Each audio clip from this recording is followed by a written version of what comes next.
দুলা ভাই আমার একটু উপকার করতে হবে। আমি তোর কোনো উপকার করুম না। তুই একটা নিমো খারাপ, তুই যে পাতে খাস সেই পাতে ফুটা করস।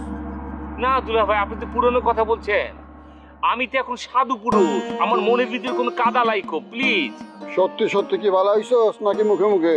সত্যি সত্যি ভালো হয়েছে দুলা ভাই। আমি যদি ভালো না হতাম তাহলে কি আপনার কাছে আসতাম? আমি তো লেবু চেয়ারম্যানের হাত ধরে ঘুরে বেড়াতাম। অনক আমি তোর কি উপকার করতে পারি? জিনুককে আমি বিবাহ করতে চাই, এই জন্য আপনি আমার তরফ থেকে সেই প্রস্তাব নিয়ে যাবেন। আমি গোপনে বিয়েটা করতে চাচ্ছি। পারিবারিক ভাবে যদি এই বিয়েটা হয়ে যায় না, তাহলে সমাজের সবাই একটু খুশি হইতো। জিনিকর লগে কি তোর প্রেম আছে? প্রেম থাকলে আমি যাব, না থাকলে যাব না। আমার গভীর প্রেম। 3 বছর আগের থেকে আমি প্রেম শুরু করেছি। প্রথমে সে আমার সাথে মিউজিক ভিডিওতে গান করতো, নাচতো।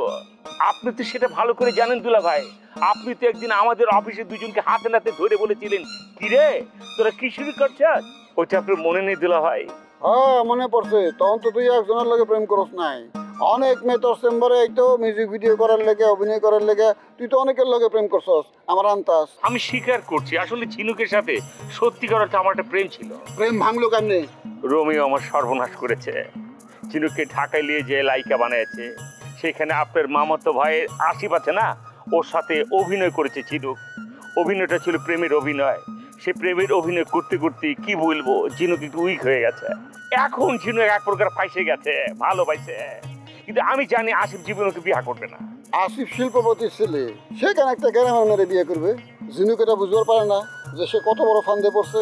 এখনো কি আসিফের ভূত তার মাথায় আছে? অবশ্যই আছে, সে এখন আমাকে পাত্তা দিচ্ছে না। আপনি একটা ব্যবস্থা করেন দুলাভাই প্লিজ। ঝিনুককে যদি আমার কাছে তুলে দিতে পারেন, তাহলে কিন্তু আপনার 2টা লাভ। আপনার মামাতো ভাই আশিফ গ্রামের এই মেয়ের কবল থেকে বাঁচলো। দ্বিতীয় লাভ হচ্ছে আমি আপনাকে পুরস্কৃত করব। তুই আমার এই ঘুষের লোভ দেখাস?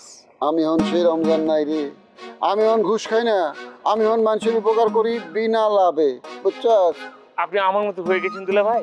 আশিফ সব ভেদাভেদ ভুলে যে একটু কোলাকুলি করি। আরে দূর কোলাকুলি করুম না। দুলাভাই, আসসালামু আলাইকুম দুলাভাই। ওয়ালাইকুম আসসালাম। কেমন আছেন? অনেকদিন আপনারা দেখি না। কেমনি দেখবেন?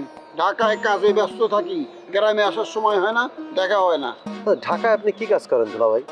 আমার একটা চাকরির ব্যবস্থা করে দেন না। আপনাকে চাকরি দিলে শমশের সাহেব দুলাভাইয়ের উপর মাইন্ড করবে। প্রতিবেশীকে বিপদে ফেলায় দুলাভাই আপনার উপকার করতে পারবে না। ওই মিয়া, আপনারা কোনো কথা হইতে বলছি? দুলাভাইয়ের সাথে আমার অন্যরকম একটা আবলা জাবলা সম্পর্ক আছে, এই জন্য কথাটা বুঝলেন। দুলাভাই উপকার করতে পারুক না পারুক, কিন্তু তৃতীয় পক্ষের কোনো মাথা বুড়ে এটা আমার পছন্দ না। আপনার বিষয়টা আমি মাথায় নিলাম। আমার মামা বিরাট শিল্পপতি, তার প্রতিষ্ঠানে আপনারা একটা ম্যানেজারের চাকরি দেওয়া যায় কিনা সেই বিষয়ে আমি চিন্তা করব। থ্যাংক ইউ দুলাভাই, আপনার আন্তরিকতায় আমি মুগ্ধ। ঠিক আছে, আমার এইভাবে পোষাবে না। আমি বুঝে গেছি একটা চিলিং চেয়ে আছে তেল মারার জন্য, ওই তেল আপনি নিয়ে যাচ্ছেন দুলাভাই। আমি যাই, আমার পোষাবে না।